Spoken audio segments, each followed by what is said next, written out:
ਸਤਿ ਸ਼੍ਰੀ ਅਕਾਲ, ਨਮਸਕਾਰ ਤੇ ਆਦਾਬ। ਮੈਂ ਹਾਂ ਹਰਜਿੰਦ ਮੰਗੜ ਤੇ ਤੁਸੀਂ ਦੇਖ ਰਹੇ ਹੋ ਇੰਡੋਸ ਟੀਵੀ। ਸਵਾਗਤ ਹੈ ਜੀ ਸਾਰਿਆਂ ਦਾ। ਡੇਲੀ ਬੁਲੇਟਿਨ ਦੀ ਸ਼ੁਰੂਆਤ ਕਰਦੇ ਹਾਂ ਹੈਡਲਾਈਨਸ ਦੇ ਨਾਲ। ਹਾਈ ਕੋਰਟ ਨੇ ਦਿੱਲੀ 'ਚ ਆਕਸੀਜਨ ਦੀ ਕਿੱਲਤ ਉੱਤੇ ਕੇਂਦਰ ਨੂੰ ਦਿੱਤੀ ਚੇਤਾਵਨੀ। ਟਵਿੱਟਰ ਨੇ ਕੰਗਨਾ ਦਾ ਖਾਤਾ ਪੱਕੇ ਤੌਰ ਤੇ ਕੀਤਾ ਬੰਦ। ਇਤਰਾਜ਼ਯੋਗ ਨੀਤੀ ਦਾ ਵਾਰ-ਵਾਰ ਕਰ ਰਹੀ ਸੀ ਉਲੰਘਣ। ਇਟਲੀ ਵਿੱਚ ਭਾਰਤੀਆਂ ਦੀ ਕੋਰੋਨਾ ਕਾਰਨ ਕੀਤੀ ਜਾ ਰਹੀ ਹੈ ਕੋਰੋਨਾ ਜਾਂਚ। ਥਾਂ-ਥਾਂ ਤੇ ਲੱਗ ਰਹੇ ਨੇ ਮੁਫਤ ਕੈਂਪ। ਤੇ 에ਅਰ ਇੰਡੀਆ ਦੇ ਪਾਇਲਟਸ ਨੇ ਦਿੱਤੀ ਧਮਕੀ, ਕਿਹਾ ਜੇਕਰ ਵੈਕਸੀਨ ਨਾ ਲੱਗੀ ਤਾਂ ਕਰ ਦੇਣਗੇ ਕੰਮਕਾਜ ਬੰਦ। ਜੀ ਔਰ ਇਹਨਾਂ ਖਬਰਾਂ ਦੀ ਤਫਸੀਲ ਤੇ ਕੁਝ ਹੋਰ ਅਹਿਮ ਖਬਰਾਂ। ਦਿੱਲੀ ਵਿੱਚ ਕੋਰੋਨਾ ਹੋਣ ਕਰਕੇ ਹੋਣ ਵਾਲੀਆਂ ਮੌਤਾਂ ਦੇ ਵਾਧੇ ਗ੍ਰਾਫ ਦਰਮਿਆਨ ਕੌਮੀ ਰਾਜਧਾਨੀ ਵਿੱਚ ਸ਼ਮਸ਼ਾਨ ਘਾਟਾਂ ਤੇ ਕਬਰਸਤਾਨਾਂ ਦੀ ਗਿਣਤੀ ਆਰਜ਼ੀ ਤੌਰ ਤੇ ਵਧਾਉਣ ਦੀ ਮੰਗ ਕਰਦੀ ਜਨਹਿਤ ਪਟੀਸ਼ਨ ਤੇ ਦਿੱਲੀ ਹਾਈ ਕੋਰਟ ਨੇ ਕੇਂਦਰ ਤੇ ਦਿੱਲੀ ਦੀ ਕੇਜਰੀਵਾਲ ਸਰਕਾਰ ਤੋਂ ਜਵਾਬ ਮੰਗਿਆ ਹੈ। ਕੌਮੀ ਰਾਜਧਾਨੀ 'ਚ ਆਕਸੀਜਨ ਦੀ ਸਪਲਾਈ ਯਕੀਨੀ ਬਣਾਉਣ ਨਾਲ ਸੰਬੰਧਿਤ ਆਪਣੇ ਤੇ ਸੁਪਰੀਮ ਕੋਰਟ ਦੇ ਹੁਕਮਾਂ ਦੀ ਤਾਮੀਲ ਨਾ ਹੋਣ ਤੋਂ ਨਿਰਾਸ਼ ਦਿੱਲੀ ਹਾਈ ਕੋਰਟ ਨੇ ਕੇਂਦਰ ਸਰਕਾਰ ਨੂੰ ਕਾਰਨ ਦੱਸੋ ਨੋਟਿਸ ਜਾਰੀ ਕਰਦਿਆਂ ਸਵਾਲ ਪੁੱਛਿਆ।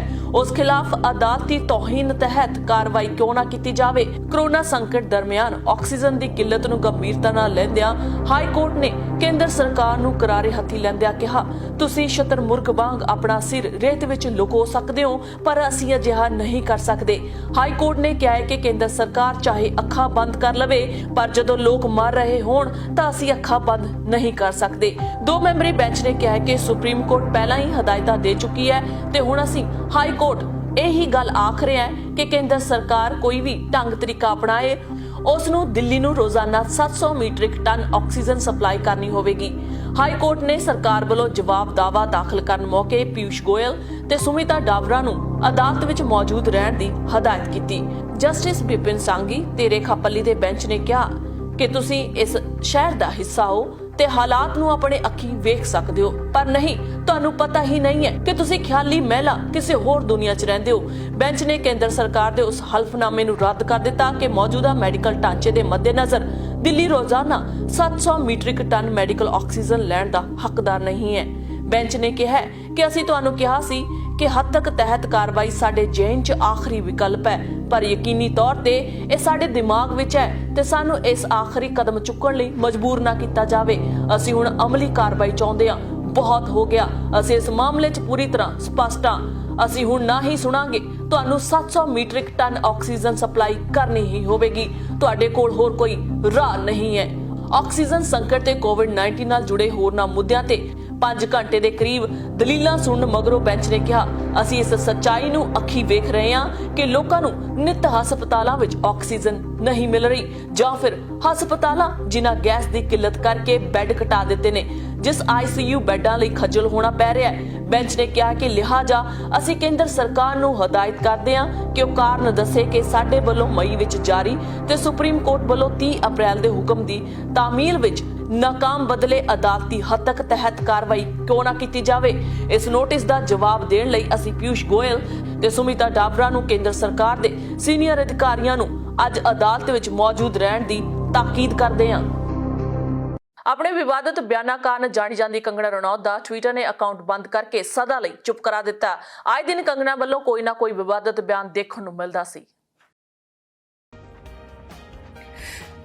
जब प्रेसिडेंट रूल की जरूरत है, जवाहरलाल नेहरू 12 बार प्रेसिडेंट रूल या 8 बार लगाया था, इंदिरा गांधी ने 50 बार लगाया था, मनमोहन सिंह ने 10-12 बार लगाया था, तो हम किससे डर रहे हैं? इस देश को क्या ये देशद्रोही चलाएंगे? ਹਮੇਸ਼ਾ ਵਿਵਾਦਾਂ ਵਿੱਚ ਘਿਰਨ ਵਾਲੀ ਕੰਗਨਾ ਰਣੌਤ ਨੂੰ ਟਵਿੱਟਰ ਨੇ ਨਫ਼ਰਤੀ ਵਤੀਰਾ ਦੇ ਇਤਰਾਜ਼ਯੋਗ ਵਿਹਾਰ ਨੀਤੀ ਦੀ ਉਲੰਘਣਾ ਕਰਨ ਤੇ ਪੱਕੇ ਤੌਰ ਤੇ ਖਾਤੇ ਉੱਤੇ ਪਾਬੰਦੀ ਲਗਾ ਦਿੱਤੀ ਹੈ। ਟਵਿੱਟਰ ਨੇ ਇਸ ਸੰਬੰਧੀ ਜਾਣਕਾਰੀ ਦਿੱਤੀ ਹੈ। ਅਦਾਕਾਰਾ ਦੇ ਖਾਤੇ ਉੱਤੇ ਅਕਾਊਂਟ ਸਸਪੈਂਡਡ ਲਿਖਿਆ ਆ ਰਿਹਾ ਹੈ। ਉਸਨੇ ਪੱਛਮੀ ਬੰਗਾਲ 'ਚ ਭਾਜਪਾ ਤੇ ਮਮਤਾ ਬੈਨਰਜੀ ਦੀ ਅਗਵਾਈ ਹੇਠਲੀ TMC ਦੀ ਜਿੱਤ ਅਤੇ ਚੋਣਾਂ ਤੋਂ ਬਾਅਦ ਹਿੰਸਾ ਨੂੰ ਲੈ ਕੇ ਕਈ ਪੋਸਟਾਂ ਕੀਤੀਆਂ ਸਨ। ਸੂਬੇ 'ਚ ਰਾਸ਼ਟਰਪਤੀ ਰਾਜ ਦੀ ਮੰਗ ਕਰਦਿਆਂ ਅਦਾਕਾਰਾਂ ਨੇ ਹਿੰਸਾ ਲਈ ਬੈਨਰਜੀ ਨੂੰ ਕਸੂਰਵਾਰ ਦੱਸਿਆ ਸੀ ਅਤੇ ਅਜਿਹੇ ਨਾਮਾਂ ਨਾਲ ਸੰਬੋਧਨ ਕੀਤਾ ਸੀ ਜਿਨ੍ਹਾਂ ਨੂੰ ਪ੍ਰਕਾਸ਼ਿਤ ਨਹੀਂ ਕੀਤਾ ਜਾ ਸਕਦਾ। ਟਵਿੱਟਰ ਨੇ ਕਿਹਾ ਕਿ ਅਸੀਂ ਸਪਸ਼ਟ ਕਰ ਰਹੇ ਹਾਂ ਕਿ ਅਸੀਂ ਉਸ ਵਿਹਾਰ ਖਿਲਾਫ ਸਖਤ ਕਾਰਵਾਈ ਕਰਾਂਗੇ ਜਿਸ ਨਾਲ ਆਫਲਾਈਨ ਨੁਕਸਾਨ ਪਹੁੰਚਣ ਦਾ ਖਦਸ਼ਾ ਹੋਵੇ। ਉਨ੍ਹਾਂ ਕਿਹਾ ਕਿ ਸੰਬੰਧਿਤ ਖਾਤਾ ਟਵਿੱਟਰ ਦੇ ਨਿਯਮਾਂ, ਖਾਸ ਤੌਰ ਤੇ ਸਾਡੀ ਨਫ਼ਰਤੀ ਵਿਹਾਰ ਨੀਤੀ ਅਤੇ ਇਤਰਾਜ਼ਯੋਗ ਨੀਤੀ ਦਾ ਵਾਰ-ਵਾਰ ਉਲੰਘਣ ਕਰਨ ਤੇ ਪੱਕੇ ਤੌਰ ਤੇ ਬੰਦ ਕਰ ਦਿੱਤਾ ਗਿਆ ਹੈ। ਬਹਰਹਾਲ ਅਦਾਕਾਰਾ ਕੰਗਨਾ ਰਣੌਤ ਲਗਾਤਾਰ ਕਿਸੇ ਨਾ ਕਿਸੇ ਵਿਵਾਦ ਨੂੰ ਲੈ ਕੇ ਟਵਿੱਟਰ ਉੱਤੇ ਹਮੇਸ਼ਾ ਸਰਗਰਮ ਰਹਿੰਦੀ ਸੀ, ਜਿਸ ਕਾਰਨ ਉਸ ਨੂੰ ਲੋਕਾਂ ਦੇ ਵਿਦਰੋਹ ਦਾ ਸਾਹਮਣਾ ਵੀ ਕਰਨਾ ਪੈ ਰਿਹਾ ਸੀ, ਕਿਉਂਕਿ ਲਗਾਤਾਰ ਕਿਸੇ ਨਾ ਕਿਸੇ ਦੇ ਖਿਲਾਫ ਬੋਲਦੇ ਰਹਿਣਾ ਅਤੇ ਆਪੱਤੀਜਨਕ ਸ਼ਬਦਾਵਲੀ ਵਰਤਣਾ ਕੰਗਨਾ ਰਣੌਤ ਦਾ ਸੁਭਾਅ ਬਣ ਗਿਆ ਸੀ, ਜਿਸ ਉੱਤੇ ਟਵਿੱਟਰ ਨੇ ਕਾਰਵਾਈ ਕਰਦਿਆਂ ਉਸ ਦਾ ਖਾਤਾ ਪੱਕੇ ਤੌਰ ਤੇ ਬੰਦ ਕਰ ਦਿੱਤਾ। ਆਸਟ੍ਰੇਲੀਅਨ ਮੈਡੀਕਲ ਐਸੋਸੀਏਸ਼ਨ ਨੇ ਪ੍ਰਧਾਨ ਮੰਤਰੀ ਸਕਾਟ ਮੋਰਿਸਨ ਅਤੇ ਸਿਹਤ ਮੰਤਰੀ ਗ੍ਰੇਗ ਹੰਟ ਤੋਂ ਭਾਰਤ ਤੋਂ ਸਵਦੇਸ਼ ਪਰਤਣ ਦੀ ਕੋਸ਼ਿਸ਼ ਕਰਨ ਵਾਲੇ ਆਸਟ੍ਰੇਲੀਆਈ ਨਾਗਰਿਕਾਂ ਨੂੰ ਜੇਲ੍ਹ ਦੀ ਸਜ਼ਾ ਅਤੇ ਉਹਨਾਂ ਤੇ ਜੁਰਮਾਨਾ ਲਗਾਉਣ ਦਾ ਆਦੇਸ਼ ਤੁਰੰਤ ਵਾਪਸ ਲੈਣ ਦੀ ਅਪੀਲ ਕੀਤੀ ਹੈ। ਆਸਟ੍ਰੇਲੀਆਈ ਮੈਡੀਕਲ ਐਸੋਸੀਏਸ਼ਨ ਦੇ ਪ੍ਰਧਾਨ ਮੰਤਰੀ ਸਕਾਟ ਮੋਰਿਸਨ ਤੇ ਸਿਹਤ ਮੰਤਰੀ ਗ੍ਰੇਗ ਹੰਟ ਨੂੰ ਬੇਨਤੀ ਕੀਤੀ ਗਈ ਹੈ ਕਿ ਭਾਰਤ ਤੋਂ ਆਸਟ੍ਰੇਲੀਆ ਪਰਤਣ ਵਾਲੇ ਨਾਗਰਿਕਾਂ ਉੱਤੇ ਲਾਈ ਪਾਬੰਦੀ, ਜੁਰਮਾਨਾ ਤੇ ਜੇਲ੍ਹ ਦੀ ਦਿੱਤੀ ਚੇਤਾਵਨੀ ਨੂੰ ਤੁਰੰਤ ਵਾਪਸ ਲਿਆ ਜਾਵੇ। ਐਸੋਸੀਏਸ਼ਨ ਨੇ ਕਿਹਾ ਕਿ ਇਸ ਫੈਸਲੇ ਨਾਲ ਮੈਡੀਕਲ ਭਾਈਚਾਰਾ ਬਹੁਤ ਤਣਾਅ ਵਿੱਚ ਹੈ। ਜ਼ਿਕਰਯੋਗ ਹੈ ਕਿ ਸਰਕਾਰ ਨੇ ਕੋਰੋਨਾ ਵਾਇਰਸ ਕਾਰਨ ਇਹ ਪਾਬੰਦੀ ਲਾਈ ਹੈ। ਮੈਡੀਕਲ ਐਸੋਸੀਏਸ਼ਨ ਦੇ ਪ੍ਰਧਾਨ ਉਮਰ ਖੁਰਸ਼ੀਦ ਨੇ ਕਿਹਾ ਹੈ ਕਿ ਸੰਗਠਨ ਇਸ ਗੱਲ ਦੀ ਹਮਾਇਤ ਕਰਦਾ ਹੈ ਕਿ ਦੇਸ਼ ਦੇ ਹੋਟਲ ਇਕਾਂਤਵਾਸ ਢਾਂਚੇ ਨੂੰ ਮਜ਼ਬੂਤ ਕਰਨ ਲਈ ਉਡਾਣਾਂ ਉੱਤੇ ਪਾਬੰਦੀ ਜਾਇਜ਼ ਹੈ, ਕਿਉਂਕਿ ਭਾਰਤ ਤੋਂ ਆਉਣ ਵਾਲਿਆਂ ਵਿੱਚ ਕੋਰੋਨਾ ਦੇ ਕੇਸ ਵਧੇ ਨੇ। ਪਰ ਆਸਟ੍ਰੇਲੀਆ ਸਰਕਾਰ ਵੱਲੋਂ ਆਪਣੇ ਪੱਧਰ ਉੱਤੇ ਕੀਤਾ ਗਿਆ ਐਲਾਨ ਮੈਡੀਕਲ ਭਾਈਚਾਰੇ, ਖਾਸ ਤੌਰ ਤੇ ਭਾਰਤੀ ਮੈਡੀਕਲ ਭਾਈਚਾਰੇ ਦੇ ਮੈਂਬਰਾਂ ਵਿੱਚ ਤਣਾਅ ਵੱਧ ਗਿਆ ਹੈ। ਇਸ ਨੂੰ ਸ਼ਬਦਾਂ ਵਿੱਚ ਬਿਆਨ ਨਹੀਂ ਕੀਤਾ ਜਾ ਸਕਦਾ। ਉਨ੍ਹਾਂ ਕਿਹਾ ਕਿ ਸਰਕਾਰ ਨੂੰ ਜੋ ਸੰਭਵ ਹੋਵੇ ਕਰਨਾ ਚਾਹੀਦਾ ਹੈ। ਚਾਰਟਰਡ ਉਡਾਣਾਂ ਰੱਖਿਆ ਬਲਾਂ ਦੀ ਮਦਦ ਲਈ ਜਾ ਸਕਦੀ ਹੈ ਤੇ ਭਾਰਤ ਤੋਂ ਆਸਟ੍ਰੇਲੀਆਈ ਨਾਗਰਿਕਾਂ ਨੂੰ ਵਾਪਸ ਲਿਆਂਦਾ ਜਾ ਸਕਦਾ ਹੈ। ਐਸੋਸੀਏਸ਼ਨ ਨੇ ਸਰਕਾਰ ਦੇ ਫੈਸਲੇ ਨੂੰ ਸਖਤ ਕਰਾਰ ਦਿੰਦਿਆਂ ਕਿਹਾ ਕਿ ਤਰਜੀਹ ਇਕਾਂਤਵਾਸ ਢਾਂਚੇ ਨੂੰ ਮਜ਼ਬੂਤ ਕਰਨਾ ਚਾਹੁੰਦੀ ਹੈ। ਉਨ੍ਹਾਂ ਕਿਹਾ ਕਿ ਸਾਡੀ ਨਜ਼ਰ ਵਿੱਚ ਸਰਕਾਰ ਨੂੰ ਲੋੜ ਪੈਣ ਤੇ ਭਾਰਤ ਵਿੱਚ ਪਰੇਸ਼ਾਨੀ ਵਿੱਚ ਫਸੇ ਆਸਟ੍ਰੇਲੀਆਈ ਨਾਗਰਿਕਾਂ ਨੂੰ ਵਾਪਸ ਲਿਆਉਣ ਲਈ ਹਰ ਸੰਭਵ ਕੋਸ਼ਿਸ਼ ਕਰਨੀ ਚਾਹੀਦੀ ਹੈ। ਸਰਕਾਰ ਦੇ ਕਦਮ ਨੂੰ ਭਾਰਤੀ ਆਸਟ੍ਰੇਲੀਆਈ ਜਾਂ ਭਾਰਤ ਵਿੱਚ ਰਹਿ ਰਹੇ ਆਸਟ੍ਰੇਲੀਆਈ ਲੋਕਾਂ ਲਈ ਝਟਕਾ ਦੱਸਦਿਆਂ ਖੁਰਸ਼ੀਦ ਨੇ ਕਿਹਾ ਹੈ ਕਿ ਦੇਸ਼ ਦੀ ਕੁਆਰੰਟੀਨ ਕੇਂਦਰ ਦੀ ਵਿਵਸਥਾ ਨੂੰ ਸੁਧਾਰਨ ਦੀ ਤਰਜੀਹ ਹੋਣੀ ਚਾਹੀਦੀ ਹੈ। ਇਸ ਤੋਂ ਪਹਿਲਾਂ ਮਨੁੱਖੀ ਅਧਿਕਾਰ ਕਾਨੂੰਨ ਕੇਂਦਰ ਨੇ ਵੀ ਇਸ ਫੈਸਲੇ ਦੀ ਆਲੋਚਨਾ ਕਰਦਿਆਂ ਕਿਹਾ ਕਿ ਇਸ ਪਾਬੰਦੀ ਨੂੰ ਕਾਨੂੰਨੀ ਚੁਣੌਤੀ ਦੇਣ ਉੱਤੇ ਸਰਗਰਮੀ ਨਾਲ ਵਿਚਾਰ ਕਰ ਰਿਹਾ ਹੈ। ਕੇਂਦਰ ਦੇ ਕਾਰਜਕਾਰੀ ਨਿਰਦੇਸ਼ਕ ਹਿਊਜ਼ਰੀ ਕ੍ਰਿਸਟਰ ਨੇ ਕਿਹਾ ਹੈ ਕਿ ਭਾਰਤ ਵਿੱਚ ਫਸੇ ਆਸਟ੍ਰੇਲੀਆਈ ਨਾਗਰਿਕਾਂ ਦੀ ਮਦਦ ਕਰਨ ਦੀ ਬਜਾਏ ਸਰਕਾਰ ਉਹਨਾਂ ਨੂੰ ਇਕੱਲਾ ਛੱਡ ਰਹੀ ਹੈ, ਹੋਰ ਤਾਂ ਹੋਰ ਉਹਨਾਂ ਨੂੰ ਸਜ਼ਾ ਦੇਣ ਤੇ ਵਿਚਾਰ ਕਰ ਰਹੀ ਹੈ। ਇਸ ਦੌਰਾਨ ਪ੍ਰਧਾਨ ਮੰਤਰੀ ਮੋਰਿਸਨ ਨੇ ਫੈਸਲੇ ਦਾ ਬਚਾਅ ਕੀਤਾ ਤੇ ਕਿਹਾ ਕਿ ਜਹਾਜ਼ਾਂ ਉੱਤੇ ਪਾਬੰਦੀ ਦੌਰਾਨ ਭਾਰਤ ਤੋਂ ਕਿਸੇ ਤਰ੍ਹਾਂ ਪਰਤਣ ਵਾਲੇ ਆਸਟ੍ਰੇਲੀਆਈ ਨਾਗਰਿਕਾਂ ਨੂੰ ਜੇਲ੍ਹ ਵਿੱਚ ਪਾਉਣਾ ਜਾਂ ਉਹਨਾਂ ਤੇ ਜੁਰਮਾਨਾ ਲਗਾਉਣ ਦੀ ਸੰਭਾਵਨਾ ਨਹੀਂ ਹੈ। ਮੋਰਿਸਨ ਨੇ ਕਿਹਾ ਹੈ ਕਿ ਇਹ ਇੱਕ ਅਸਥਾਈ ਅਵਸਥਾ ਹੈ ਅਤੇ ਬਹੁਤ ਮੁਸ਼ਕਲ ਫੈਸਲਾ ਹੈ। ਉਨ੍ਹਾਂ ਕਿਹਾ ਕਿ ਇਹ ਵਿਵਸਥਾ ਇਸ ਲਈ ਕੀਤੀ ਗਈ ਹੈ ਤਾਂ ਜੋ ਇੱਥੇ ਆਸਟ੍ਰੇਲੀਆ ਵਿੱਚ ਕੋਵਿਡ-19 ਦੀ ਤੀਜੀ ਲਹਿਰ ਨਾ ਆਏ ਅਤੇ ਸਾਡੀ ਇਕਾਂਤਵਾਸ ਵਿਵਸਥਾ ਮਜ਼ਬੂਤ ਬਣੀ ਰਹੇ। ਉਨ੍ਹਾਂ ਕਿਹਾ ਕਿ ਦੇਸ਼ ਦੇ ਸਰਵੋਤਮ ਹਿੱਤ ਵਿੱਚ ਹੈ। ਆਸਟ੍ਰੇਲੀਆ ਵਿੱਚ ਭਾਰਤੀ ਭਾਈਚਾਰੇ ਨੂੰ ਦਿੱਤੇ ਵਿਸ਼ੇਸ਼ ਸੰਦੇਸ਼ ਵਿੱਚ ਪ੍ਰਧਾਨ ਮੰਤਰੀ ਨੇ ਕਿਹਾ ਕਿ ਉਹਨਾਂ ਨੂੰ ਭਾਰਤੀ ਭਾਈਚਾਰੇ ਲਈ ਬੜਾ ਖਰਾਬ ਮਹਿਸੂਸ ਹੁੰਦਾ ਹੈ। ਉਨ੍ਹਾਂ ਕਿਹਾ ਕਿ ਮੈਂ ਜਾਣਦਾ ਹਾਂ ਕਿ ਇਹ ਸਾਡੇ ਭਾਰਤੀ ਭਾਈਚਾਰੇ ਵਿੱਚ ਆਸਟ੍ਰੇਲੀਆਈ ਲੋਕਾਂ ਲਈ ਮੁਸ਼ਕਲ ਸਮਾਂ ਹੈ। ਤੁਸੀਂ ਬਹੁਤ ਸਮਝਦਾਰ ਅਤੇ ਦਿਆਲੂ ਹੋ ਜਿਨ੍ਹਾਂ ਨੇ ਸਾਡੇ ਦੇਸ਼ ਵਿੱਚ ਸ਼ਾਨਦਾਰ ਯੋਗਦਾਨ ਦਿੱਤਾ। ਅਸੀਂ ਆਪਣੇ ਭਾਰਤੀ ਭਾਈਚਾਰੇ ਦੇ ਧੰਨਵਾਦੀ ਹਾਂ। ਮੈਂ ਜਾਣਦਾ ਕਿ ਦੁੱਖ ਅਤੇ ਡਰ ਦਾ ਸਮਾਂ ਹੈ। ਉਨ੍ਹਾਂ ਕਿਹਾ ਕਿ ਮੈਂ ਆਸਟ੍ਰੇਲੀਆ ਵਿੱਚ ਇਸ ਵਾਇਰਸ ਦੀ ਤੀਜੀ ਲਹਿਰ ਨੂੰ ਨਹੀਂ ਦੇਖ ਸਕਦਾ। ਉਧਰ ਭਾਰਤ ਵਿੱਚ ਕੋਵਿਡ-19 ਮਹਾਮਾਰੀ ਦੀ ਦੂਜੀ ਲਹਿਰ ਜਾਰੀ ਹੈ। ਇੱਥੇ ਰੋਜ਼ਾਨਾ ਇਨਫੈਕਸ਼ਨ ਦੇ 3 ਲੱਖ ਤੋਂ ਵੱਧ ਮਾਮਲੇ ਸਾਹਮਣੇ ਆ ਰਹੇ ਨੇ। ਪਟਨਾ ਸਾਹਿਬ ਗੁਰੂ ਘਰ ਨੂੰ ਬੰਬ ਨਾਲ ਉਡਾਉਣ ਦੀ ਧਮਕੀ ਤੇ ਜਥੇਦਾਰ ਗਿਆਨੀ ਰਣਜੀਤ ਸਿੰਘ ਨੇ ਕਿਹਾ ਹੈ ਕਿ ਸਿੰਘ ਸੂਰਮੇ ਹਮੇਸ਼ਾ ਨਿਮਰਤਾ ਅਤੇ ਪਿਆਰ ਨਾਲ ਪੇਸ਼ ਆਉਂਦੇ ਨੇ, ਪਰ ਜਦੋਂ ਕੋਈ ਉਹਨਾਂ ਦੀਆਂ ਭਾਵਨਾਵਾਂ ਨੂੰ ਭੜਕਾਉਣ ਦੀ ਗੱਲ ਕਰਦਾ ਹੈ ਤਾਂ ਤਲਵਾਰ ਚੁੱਕਣੀ ਵੀ ਗੁਰੂ ਸਾਹਿਬਾਨਾਂ ਨੇ ਖੂਬ ਸਿਖਾਈ ਹੈ।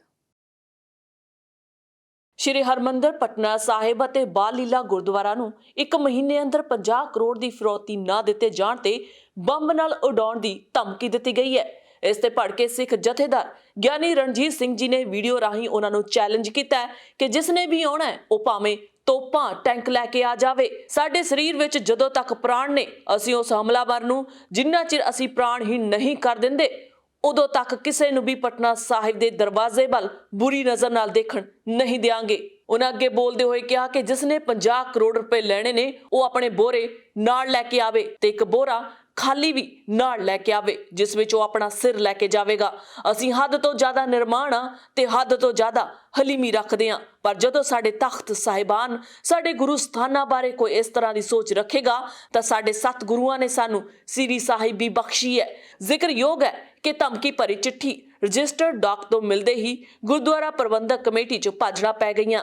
ਗੁਰਦੁਆਰਾ ਪ੍ਰਬੰਧਕ ਕਮੇਟੀ ਨੇ ਬਿਹਾਰ ਦੇ ਡੀਜੀਪੀ ਨੂੰ ਇਸ ਮਾਮਲੇ 'ਚ ਤੁਰੰਤ ਕਾਰਵਾਈ ਕਰਨ ਦੀ ਮੰਗ ਕੀਤੀ ਹੈ। ਦੱਸਿਆ ਗਿਆ ਕਿ ਉਸੇ ਲਿਫਾਫੇ 'ਚ ਇੱਕ ਦੂਜੀ ਚਿੱਠੀ 'ਚ ਹਾਈ ਸਕੂਲ ਦੇ ਪ੍ਰਿੰਸੀਪਲ ਅਤੇ 2 ਅਧਿਆਪਕਾਂ ਤੇ ਪੁਰਾਣੇ ਧਰਮ ਗ੍ਰੰਥਾਂ ਨੂੰ ਸਾੜਨ, ਵੇਚਣ ਅਤੇ ਨਸ਼ਟ ਕਰਨ ਦਾ ਵੀ ਦੋਸ਼ ਲਗਾਇਆ ਗਿਆ ਹੈ। ਭਾਰਤ ਵਿੱਚ ਕੋਰੋਨਾ ਵਾਇਰਸ ਦੀ ਸਥਿਤੀ ਦੇ ਵਿਗੜਨ ਕਾਰਨ ਬਾਹਰਲੇ ਮੁਲਕਾਂ 'ਚ ਗਏ ਲੋਕਾਂ ਨੂੰ ਭਾਰੀ ਪਰੇਸ਼ਾਨੀਆਂ ਦਾ ਸਾਹਮਣਾ ਕਰਨਾ ਪੈ ਰਿਹਾ ਹੈ। ਅਜਿਹਾ ਹੀ ਤਾਜ਼ਾ ਮਾਮਲਾ ਇਟਲੀ 'ਚੋਂ ਸਾਹਮਣੇ ਆਇਆ, ਜਿੱਥੇ ਭਾਰਤੀਆਂ ਦੀ ਖਾਸ ਜਾਂਚ ਕੀਤੀ ਗਈ ਹੈ ਕਿ ਕਿਤੇ ਇੰਡੀਆਨਾ ਵਾਇਰਸ ਤਾਂ ਨਹੀਂ ਲੈ ਆਏ। ਕੋਰੋਨਾ ਵਾਇਰਸ ਨਾਮ ਦੀ ਮਹਾਮਾਰੀ ਨੇ ਪੂਰੀ ਦੁਨੀਆ ਵਿੱਚ ਆਪਣੇ ਪੈਰ ਪਸਾਰ ਲਏ ਨੇ। ਪਿਛਲੇ ਕਈ ਦਿਨਾਂ ਤੋਂ ਇਟਲੀ ਦੇ ਰਾਸ਼ਟਰੀ ਮੀਡੀਆ ਵਿੱਚ ਕੋਰੋਨਾ ਮਹਾਮਾਰੀ ਦਾ ਨਿਸ਼ਾਨਾ ਬਣੇ ਇਟਲੀ ਦੇ ਭਾਰਤੀ ਭਾਈਚਾਰੇ ਤੇ ਲੱਗ ਰਹੇ ਉਹ ਸਭ ਦੋਸ਼ ਬੇਬੁਨਿਆਦ ਜਿਹੇ ਨਿਕਲੇ, ਜਦੋਂ ਲਾਤੀਨਾ ਜ਼ਿਲ੍ਹੇ ਵਿੱਚ ਸਥਾਨਕ ਪ੍ਰਸ਼ਾਸਨ ਵੱਲੋਂ ਲਗਾਏ ਮੁਫਤ ਕੋਰੋਨਾ ਜਾਂਚ ਕੈਂਪਾਂ ਦੌਰਾਨ ਇੱਕ ਵੀ ਮਰੀਜ਼ ਵੇਰੀਐਂਟ ਪ੍ਰਭਾਵਿਤ ਨਹੀਂ ਮਿਲਿਆ। ਇਸ ਗੱਲ ਦੀ ਪੁਸ਼ਟੀ ਇਟਲੀ ਵਿੱਚ ਛੂਤ ਦੀਆਂ ਬਿਮਾਰੀਆਂ ਦੀ ਜਾਂਚ ਕਰਨ ਵਾਲੀ ਰਾਸ਼ਟਰੀ ਮੈਡੀਕਲ ਸੰਸਥਾ ਲਾਜ਼ਾਰੋ ਸਪੈਲਨਜੋਨੀ ਰੋਮ ਨੇ ਮੀਡੀਆ ਨੂੰ ਇਹ ਜਾਣਕਾਰੀ ਦਿੱਤੀ। ਜਿਹੜੀ ਉਡਾਨ 에ਅਰ ਇੰਡੀਆ ਦੀ ਭਾਰਤ ਤੋਂ ਇਟਲੀ ਰੋਮ 에ਅਰਪੋਰਟ 210 ਯਾਤਰੀ ਲੈ ਕੇ ਆਈ ਸੀ, ਜਿਸ ਵਿੱਚ 23 ਯਾਤਰੀ ਕੋਰੋਨਾ ਵਾਇਰਸ ਤੋਂ ਪ੍ਰਭਾਵਿਤ ਨਿਕਲੇ। ਉਹਨਾਂ ਵਿੱਚੋਂ ਸਿਰਫ ਇੱਕ ਯਾਤਰੀ ਹੀ ਵੇਰੀਐਂਟ ਇੰਡੀਆਨਾ ਨਾਲ ਪ੍ਰਭਾਵਿਤ ਮਿਲਿਆ। ਉਸ ਤੋਂ ਇਲਾਵਾ ਲਾਤਨੀ ਜ਼ਿਲ੍ਹੇ ਵਿੱਚ ਕੋਈ ਵੀ ਮਰੀਜ਼, ਖਾਸਕਰ ਭਾਰਤੀ ਭਾਈਚਾਰੇ ਵਿੱਚ ਵੇਰੀਐਂਟ ਇੰਡੀਆਨਾ ਨਾਲ ਪ੍ਰਭਾਵਿਤ ਨਹੀਂ ਮਿਲਿਆ। ਪਰ ਕੋਰੋਨਾ ਵਾਇਰਸ ਦੀ ਲਾਗ ਸਭ ਲੋਕਾਂ ਵਿੱਚ ਵੱਧ ਰਹੀ ਹੈ, ਜਿਸ ਤੋਂ ਸਭ ਨੂੰ ਜਿੱਥੇ ਚੌਕੰਨਾ ਹੋਣ ਦੀ ਸਖਤ ਲੋੜ ਹੈ, ਉੱਥੇ ਹੀ ਸਹੀ ਢੰਗ ਨਾਲ ਜਾਂਚ ਕਰਵਾਉਣ ਦੀ ਵੀ ਅਹਿਮ ਲੋੜ ਹੈ। ਲਾਤੀਨਾ ਇਲਾਕੇ ਵਿੱਚ ਵੇਰੀਐਂਟ ਇੰਡੀਆਨਾ, ਜੋ ਕਿ ਕੋਰੋਨਾ ਦਾ ਹੀ ਬਹੁਤ ਖਤਰਨਾਕ ਰੂਪ ਹੈ, ਨਹੀਂ ਮਿਲ ਰਿਹਾ। ਉਂਝ ਸਧਾਰਨ ਲਾਗ ਲੋਕਾਂ ਨੂੰ ਪ੍ਰਭਾਵਿਤ ਕਰ ਰਹੀ ਹੈ, ਕਿਉਂਕਿ ਵਾਇਰਸ ਦਾ ਸੁਭਾਅ ਹੀ ਫੈਲਣਾ ਹੁੰਦਾ ਹੈ। ਭਾਰਤ ਵਿੱਚ ਮਹਾਮਾਰੀ ਫੈਲੀ ਹੋਈ ਹੈ ਤੇ ਪ੍ਰਧਾਨ ਮੰਤਰੀ ਲਈ ਸ਼ਾਹੀ ਮਹਿਲ ਸੈਂਟਰਲ ਵਿਸਟਾ ਦਾ ਨਿਰਮਾਣ ਕੀਤਾ ਜਾ ਰਿਹਾ ਹੈ, ਜਿਸ ਕਾਰਨ ਦਿੱਲੀ ਹਾਈ ਕੋਰਟ ਵਿੱਚ ਜਨਹਿਤ ਪਟੀਸ਼ਨ ਦਾਖਲ ਕੀਤੀ ਗਈ ਹੈ ਤਾਂ ਜੋ ਕੋਰੋਨਾ ਨੂੰ ਦੇਖਦਿਆਂ ਇਹ ਨਿਰਮਾਣ ਰੋਕਿਆ ਜਾ ਸਕੇ। ਭਾਰਤ ਵਿੱਚ ਜਿੱਥੇ ਹਰ ਰੋਜ਼ 3.5 ਲੱਖ ਤੋਂ ਕੋਵਿਡ-19 ਦੇ ਨਾਲ ਪੀੜਤ ਹਰ ਰੋਜ਼ ਕੇਸ ਆ ਰਹੇ ਨੇ ਅਤੇ ਮੌਤਾਂ ਹੋ ਰਹੀਆਂ ਨੇ, ਉੱਥੇ ਹੀ ਪ੍ਰਧਾਨ ਮੰਤਰੀ ਲਈ ਸ਼ਾਹੀ ਮਹਿਲ ਸੈਂਟਰਲ ਵਿਸਟਾ ਦਾ ਨਿਰਮਾਣ ਕੀਤਾ ਜਾ ਰਿਹਾ ਹੈ, ਜਿਸ ਨੂੰ ਰੋਕਣ ਲਈ ਦਿੱਲੀ ਹਾਈ ਕੋਰਟ ਵਿੱਚ ਜਨਹਿਤ ਪਟੀਸ਼ਨ ਦਾਖਲ ਕੀਤੀ ਗਈ ਹੈ। ਦਿੱਲੀ ਹਾਈ ਕੋਰਟ 'ਚ ਮੰਗਲਵਾਰ ਨੂੰ ਇੱਕ ਜਨਹਿਤ ਪਟੀਸ਼ਨ ਦਾਖਲ ਕਰਕੇ ਕੋਰੋਨਾ ਲਾਗ ਦੌਰਾਨ ਕੇਂਦਰ ਸਰਕਾਰ ਨੂੰ ਸੈਂਟਰਲ ਵਿਸਟਾ ਐਵੇਨਿਊ ਪੁਨਰ ਵਿਕਾਸ ਪ੍ਰੋਜੈਕਟ ਦੀਆਂ ਨਿਰਮਾਣ ਗਤੀਵਿਧੀਆਂ ਰੋਕਣ ਦਾ ਨਿਰਦੇਸ਼ ਦੇਣ ਦੀ ਅਪੀਲ ਕੀਤੀ ਗਈ ਹੈ। ਚੀਫ ਜਸਟਿਸ DN ਪਟੇਲ ਅਤੇ ਜੱਜ ਜਸਮੀਤ ਸਿੰਘ ਦੇ ਬੈਂਚ ਦੇ ਸਾਹਮਣੇ ਕੇਂਦਰ ਨੇ ਇਸ ਜਨਹਿਤ ਪਟੀਸ਼ਨ ਦਾ ਵਿਰੋਧ ਕੀਤਾ। ਬੈਂਚ ਨੇ ਸੁਣਵਾਈ ਤੋਂ ਬਾਅਦ ਕਿਹਾ ਕਿ ਪਹਿਲਾਂ ਉਹ ਸੁਪਰੀਮ ਕੋਰਟ ਦੇ ਫੈਸਲੇ ਦਾ ਅਧਿਐਨ ਕਰਨਾ ਚਾਹੁੰਦੀ ਹੈ ਕਿ ਉਸਨੇ ਪ੍ਰੋਜੈਕਟ ਨੂੰ ਮਨਜ਼ੂਰੀ ਦਿੰਦੇ ਹੋਏ ਕੀ ਫੈਸਲਾ ਦਿੱਤਾ ਸੀ। ਇਸ ਟਿੱਪਣੀ ਨਾਲ ਅਦਾਲਤ ਨੇ ਮਾਮਲੇ ਨੂੰ ਮੁਲਤਵੀ ਕਰ ਦਿੱਤਾ ਅਤੇ ਸੁਣਵਾਈ ਦੀ ਅਗਲੀ ਤਾਰੀਖ 17 ਮਈ ਤੈਅ ਕੀਤੀ ਹੈ। ਹਾਊਸਿੰਗ ਅਤੇ ਕੇਂਦਰੀ ਲੋਕ ਨਿਰਮਾਣ ਵਿਭਾਗ ਵੱਲੋਂ ਹਾਜ਼ਰ ਹੋਏ ਕੇਂਦਰ ਸਰਕਾਰ ਦੇ ਵਕੀਲ ਅਨੁਰਾਗ ਆਲੂਵਾਲੀਆ ਅਤੇ ਐਡੀਸ਼ਨਲ ਸੋਲਿਸਿਟਰ ਜਨਰਲ ਚੇਤਨ ਸ਼ਰਮਾ ਨੇ ਬੈਂਚ ਨੂੰ ਕਿਹਾ ਕਿ ਸੁਣਵਾਈ ਦੀ ਅਗਲੀ ਤਾਰੀਖ ਤੱਕ ਜਵਾਬ ਦਾਖਲ ਕੀਤਾ ਜਾ ਸਕਦਾ ਹੈ। ਅਨੁਵਾਦਕ ਦੇ ਤੌਰ ਤੇ ਕੰਮ ਕਰਨ ਵਾਲੀ ਆਨਿਆ ਮਲਹੋਤਰਾ ਅਤੇ ਡਾਕੂਮੈਂਟਰੀ ਫਿਲਮ ਨਿਰਮਾਤਾ ਸੋਹੇਲ ਹਾਸ਼ਮੀ ਨੇ ਪਟੀਸ਼ਨ ਦਾਖਲ ਕਰਕੇ ਦਾਅਵਾ ਕੀਤਾ ਕਿ ਲਾਗ ਦੌਰਾਨ ਜੇਕਰ ਪ੍ਰੋਜੈਕਟ ਤੇ ਕੰਮ ਚੱਲਦਾ ਰਿਹਾ ਤਾਂ ਇਸ ਦੇ ਸੁਪਰ ਸਪਰੈਡਰ ਵਾਇਰਸ ਫੈਲਾਉਣ ਵਾਲਾ ਬਣਨ ਦੀ ਸੰਭਾਵਨਾ ਵੱਧ ਸਕਦੀ ਹੈ। ਆਸਟ੍ਰੇਲੀਆ ਦੇ ਲਗਭਗ 2/3 ਲੋਕ ਸੋਚਦੇ ਨੇ ਕਿ ਦੇਸ਼ ਦਾ ਕੋਵਿਡ-19 ਟੀਕਾਕਰਨ ਠੀਕ ਨਹੀਂ ਚੱਲ ਰਿਹਾ ਹੈ। ਇੱਕ ਸਰਵੇਖਣ ਵਿੱਚ ਇਹ ਜਾਣਕਾਰੀ ਸਾਹਮਣੇ ਆਈ ਹੈ। ਸਮਾਚਾਰ ਏਜੰਸੀ ਸ਼ਿਨਹੁਆ ਨੇ ਦੱਸਿਆ ਕਿ ਆਸਟ੍ਰੇਲੀਆਈ ਨੈਸ਼ਨਲ ਯੂਨੀਵਰਸਿਟੀ ਦੇ ਖੋਜੀਆਂ ਨੇ ਅੱਜ ਮਹਾਮਾਰੀ ਅਤੇ ਟੀਕਾਕਰਨ ਪ੍ਰਤੀ 3000 ਤੋਂ ਵੱਧ ਬਾਲਗਾਂ ਦੇ ਦ੍ਰਿਸ਼ਟੀਕੋਣ ਤੇ ਚੱਲ ਰਹੇ ਸਰਵੇਖਣ ਦੀ ਤਾਜ਼ਾ ਰਿਪੋਰਟ ਪੇਸ਼ ਕੀਤੀ ਹੈ। ਸਰਵੇਖਣ ਵਿੱਚ ਪਾਇਆ ਗਿਆ ਕਿ ਸਿਰਫ 3.7% ਲੋਕਾਂ ਨੇ ਸੋਚਿਆ ਕਿ ਟੀਕਾਕਰਨ ਪ੍ਰੋਗਰਾਮ 64% ਦੇ ਮੁਕਾਬਲੇ ਬਹੁਤ ਵਧੀਆ ਚੱਲ ਰਿਹਾ ਹੈ, ਜਿਨ੍ਹਾਂ ਨੇ ਕਿਹਾ ਕਿ ਬਹੁਤ ਵਧੀਆ ਨਹੀਂ ਜਾਂ ਬਿਲਕੁਲ ਠੀਕ ਨਹੀਂ। ਬੁੱਧਵਾਰ ਸਵੇਰ ਤੱਕ ਆਸਟ੍ਰੇਲੀਆ ਵਿੱਚ 2.3 ਮਿਲੀਅਨ ਤੋਂ ਵੱਧ ਕੋਵਿਡ-19 ਟੀਕੇ ਲਗਵਾਏ ਗਏ ਸਨ। ਟੀਕਾਕਰਨ ਦੀ ਗਤੀ ਬਾਰੇ ਚਿੰਤਾਵਾਂ ਦੇ ਬਾਵਜੂਦ ANU ਦੇ ਸਰਵੇਖਣ ਵਿੱਚ ਪਾਇਆ ਗਿਆ ਕਿ ਸੁਰੱਖਿਅਤ ਅਤੇ ਪ੍ਰਭਾਵਸ਼ਾਲੀ ਟੀਕਾ ਲਗਵਾਉਣ ਲਈ ਤਿਆਰ ਲੋਕਾਂ ਦੀ ਗਿਣਤੀ ਵੱਧ ਗਈ ਹੈ। ਅਪ੍ਰੈਲ ਵਿੱਚ 53.7% ਲੋਕਾਂ ਨੇ ਕਿਹਾ ਕਿ ਉਹ ਨਿਸ਼ਚਿਤ ਤੌਰ ਤੇ ਸੁਰੱਖਿਅਤ ਟੀਕਾ ਲਗਵਾਉਣਗੇ, ਜੋ ਜਨਵਰੀ ਵਿੱਚ 43.7% ਸੀ। ਰਿਪੋਰਟ ਦੇ ਸਹਿ ਲੇਖਕ ਨਿਕੋਲਸ ਬਿਡਲ ਨੇ ਕਿਹਾ ਕਿ ਇਹ ਨਤੀਜੇ ਬਹੁਤ ਮਹੱਤਵਪੂਰਨ ਹਨ, ਕਿਉਂਕਿ ਸਰਕਾਰ ਨੇ ਆਪਣੇ ਟੀਕਾਕਰਨ ਪ੍ਰੋਗਰਾਮ ਵਿੱਚ ਲੋਕਾਂ ਦੀਆਂ ਭਾਵਨਾ ਅਤੇ ਵਿਸ਼ਵਾਸ ਨੂੰ ਮਿਲਾਉਣ ਦੀ ਕੋਸ਼ਿਸ਼ ਕੀਤੀ ਹੈ।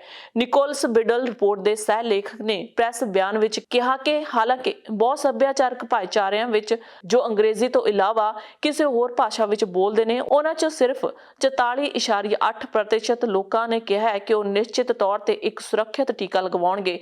ਬਿਡਲ ਨੇ ਕਿਹਾ ਕਿ ਯਕੀਨੀ ਕਰਨ ਲਈ ਨੀਤੀਗਤ ਦ੍ਰਿਸ਼ਟੀਕੋਣ ਦੀ ਅਸਲ ਜ਼ਰੂਰਤ ਹੈ ਕਿ ਇਹਨਾਂ ਭਾਈਚਾਰਿਆਂ ਦੀ ਚਿੰਤਾਵਾਂ ਪ੍ਰਤੀ ਸੰਦੇਸ਼ ਇਕਸਾਰ ਅਤੇ ਸੰਵੇਦਨਸ਼ੀਲ ਹੋਣ। ਇਹ ਸਪਸ਼ਟ ਹੈ ਕਿ ਇੱਥੇ ਘੱਟ ਰੇਟ ਹਨ ਤੇ ਇਹ ਦਰਸਾਉਂਦਾ ਹੈ ਕਿ ਸਬੰਧਾਂ ਨੂੰ ਇਸ ਤਰੀਕੇ ਨਾਲ ਪ੍ਰਬੰਧਨ ਕਰਨ ਦੀ ਜ਼ਰੂਰਤ ਹੈ ਕਿ ਝਿਜਕ ਦੂਰ ਹੋ ਜਾਵੇ।